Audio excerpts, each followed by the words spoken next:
Hi there, my name is Aline. I'm a therapist. I love making videos about relationship, mental health, and personal development. I'm on a mission to help 1 million women heal and feel empowered so they can have an amazing impact on their relationships. Why? You might want to ask why. I mean, honestly, I can just go and pursue my career and never show up on internet, never show my face, and just be happy and merry and do my thing. But this is a calling for me, and this is something that I have been feeling, I would say, the last 6-7 years, and it was scary for me because of my background. If you don't know, I am from Rwanda, and I have experienced some trauma about war and other stuff, and as you get to know me, you will learn a few things. So I feel like my life, and this is not to victimize myself because I don't see myself as a victim, but I just want to share a little bit about my life because I feel like sometimes when you're going through something, you tend to think that you're the only one or you're alone. There's a sense of isolation when you're going through challenges in life, and I have been going through stuff in my life, so as every human on this planet. And for some reason, I always felt like I needed to share my story because I wish that at one point I had someone like me who looks like me, talks like me, and maybe have a similar background as me to talk about that story. And I think when I was younger, it's having that person maybe would have helped me feel less isolated, a little bit more courage to go through things that I went through. So why 1 million women? I feel like million, it's scary. And when I started doing YouTube, I didn't want to talk about that because I was like, oh my gosh, what are they gonna think? Who the heck I am thinking like that? And right now I think I have like 70 subscriber. So I don't know if this message is gonna get somewhere, but I'm doing this because if that little like girl, another version of me, like Aline, somewhere in Africa or somewhere on this planet and just confused and trying to heal from her trauma and she has no idea where to start, I hope this video gets to her.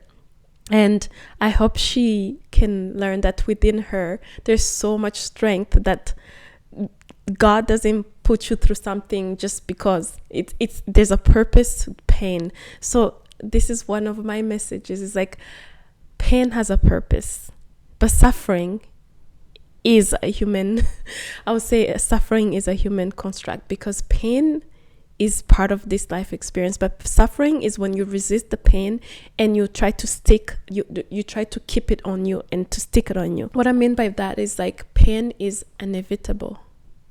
Pain with life is part of it. You can't, and people we try to go through life trying to avoid painful experiences, but it's inevitable. It's gonna happen. And the difference is suffering is when we choose to stay within that pain, when we refuse to take the lessons and move on, when we victimize ourselves. That I think that's when the suffering starts. I feel like lately I'm at a point in my life where I feel like I am living the dream in a sense of like I'm not living the dream. I'm not a millionaire. I don't have a lot of materialistic things, but I am healed. What does it mean for me to say that I'm healed? It means like I have taken the responsibility of my shortcomings and I accept wholeheartedly that I am not responsible for people's reactions, but I'm responsible of my actions. As someone who has gone through like childhood trauma, like I was saying, with war and like abuse and things like that, I can stand here and say it's possible to feel happy and fulfilled in a sense that you can build a life for yourself and feel healed and feel okay and thrive and have a positive outcome on life, even though life may have been unfair to you as it seemed, but it's not being unfair. I think there is a purpose to every experience we go through in life, and that's what I want for this 1 million women to remember, that we are so powerful. Once you're able to go through whatever you go through and heal yourself, you are stronger than you were before that challenge. And that resilience, nobody can take it away from you. I mean, think about that. The things you learn after surviving something, nobody can take that from you. Today, on this day in August 2024, no one can take away my experience. No one can take away my wisdom. I'm in my early 30s, but I feel like I have learned so much through this life, going from this little country of Africa called Rwanda and surviving like genocide and like abuse, and then God knows the journey between here and there. And then again, this is not a unique thing. There's a lot of people on this planet that has gone through more things and less things. It's not about quantifying or putting a label on the trauma. I'm just sharing my story because I want you guys to understand that life can always be better. You just have to have the patience and the tenacity to stick with it, to stick with your values, to stick with who you are and who God created you to be. About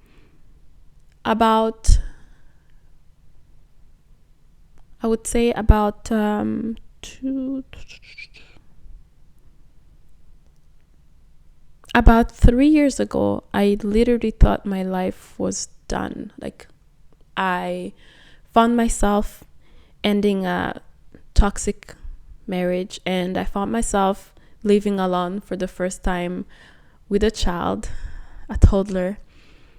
I don't think he was a toddler at that time. He was a baby. And I have never lived on my own before that. And I was trying to recover from the trauma of that relationship. I was trying to figure out who I am because I was in that relationship for so long that I lost myself.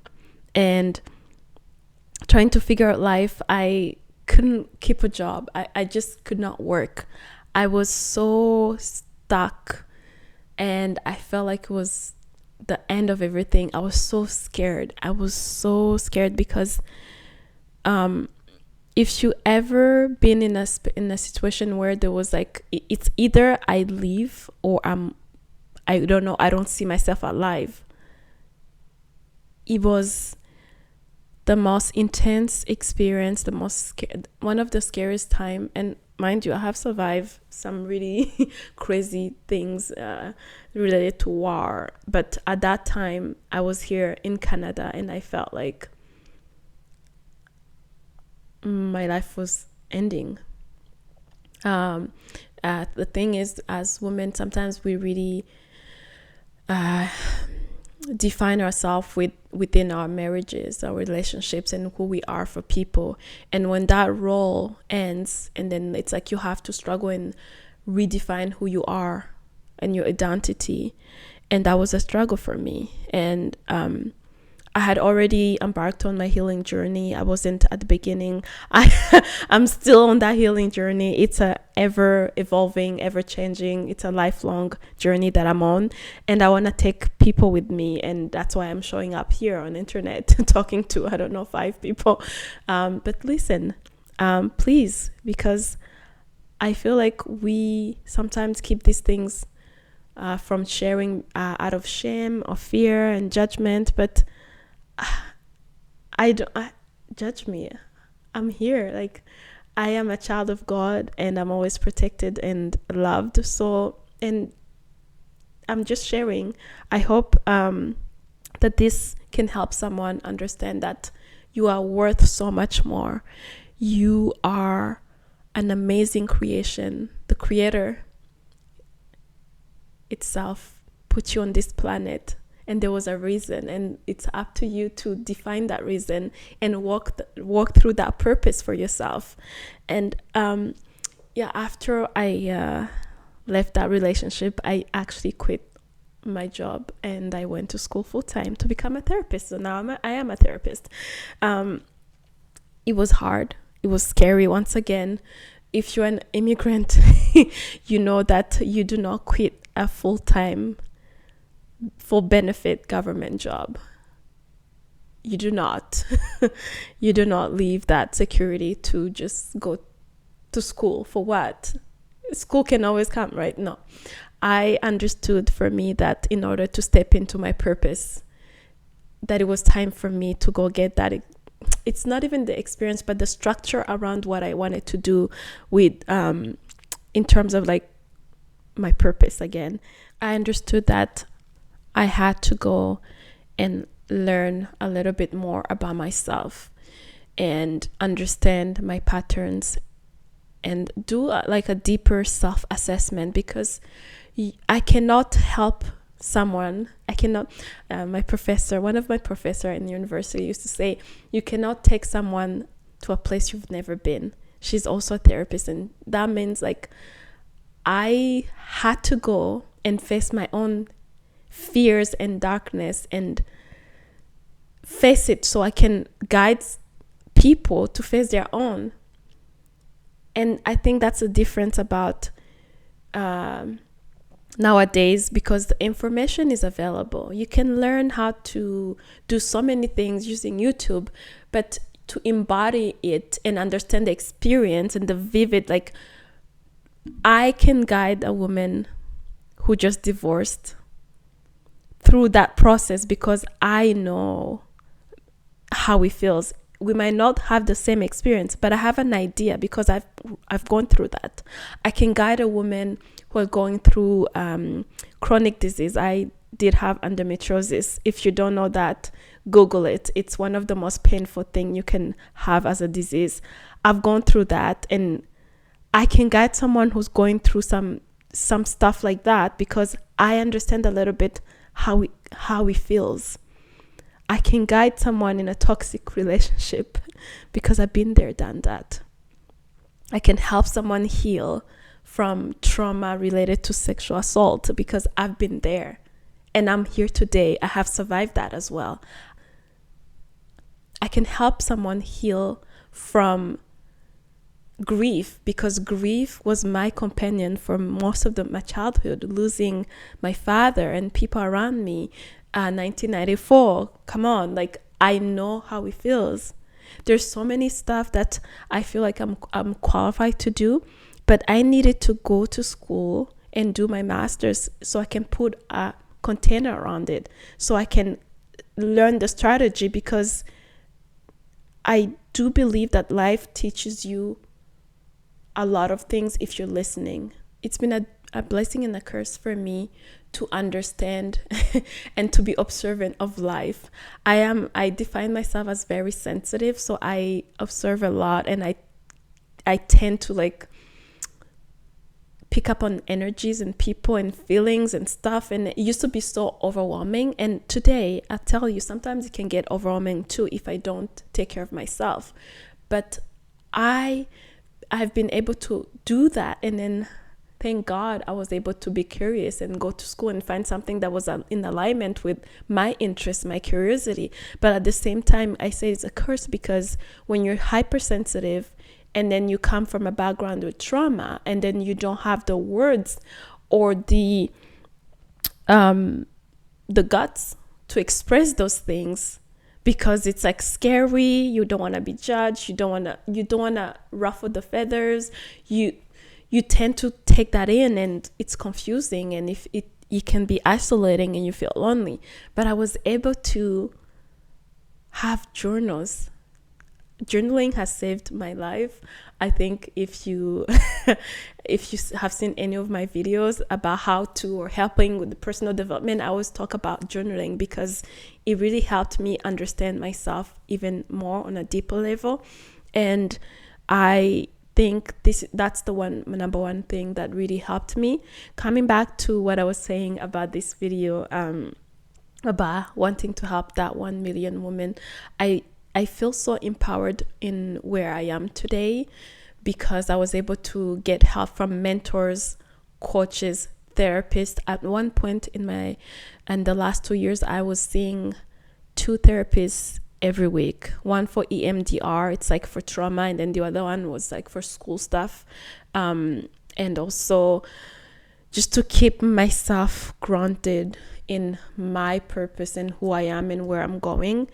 It has helped me so much that I feel like as Black people, sometimes we don't give credit to asking for that professional help. And it's so funny because when I started this program, when I told everybody I'm gonna be a therapist, they say, oh, this is for white people. And it's so aberrant. What is it in English? I also speak French. I can't think about the word in English, but it's like, what? It's shocking for me, from someone who has lived through like genocide and knows the trauma that comes from Rwanda, Burundi, Congo, those countries. And I feel like even Black people in North America, like there's so much trauma that we as people of color have gone through, and to dismiss therapy just like that is like crazy for me. But I understand that sometimes we don't want to see ourselves as victims, and I do not believe in victimhood. I do not believe into, oh, woe is me, this happened to me. No, I believe in empowered people. I believe that, like I was saying at the beginning, when you go through something, there's a purpose, and life is a journey. We're all learning, but sometimes you need strategy to be put in place for you to understand who you are and where you're going and what your values, because you can get lost in all this. And again, what I was saying is like, this professional as a therapist, it's not to be taken lightly. I'm gonna leave I'm gonna stop at that because I feel like that can be another video. But yeah, I just wanted to come here on a random Friday and share a little bit about my story and why I'm doing this. I think that if I was able to go through so many things and be here and talk to you today, I think you can do it too. I think that as human beings, we're so powerful. As women, we're so powerful and resilient. We just need to be reminded of that power. And that's how I show up. That's what I want to do for people who feel more aligned with my message, which is like, you don't have to look like your trauma. You don't have to let your trauma define who you are, what kind of life you want to live. Everything that happened to you to this day had a purpose. And it made you who you are today, the good and the bad. Now it's to learn how to use that resilience in order to fuel yourself towards your goals, to fuel yourself towards your dreams. Anything is possible for the person who believes and knows that we are an amazing, amazing, amazing source of wonder, and we are this amazing creation. We're not created to suffer. We're created to live in abundance and love and joy, and those things are birthright. And thank you for listening to me. Thank you for connecting with me. If you have questions, you can leave a comment, send me a DM or an email. I'll greatly appreciate that. And if there's anything I can do to help you, connect with me and let's chat. So this is it. Like I said earlier in the video, I'm on a mission to help 1 million women feel empowered. If you want to help me, please subscribe. Send it to your bestie, your auntie, your sister, or just a neighbor. I really appreciate that. Thank you. See you next time. Bye. Mwah.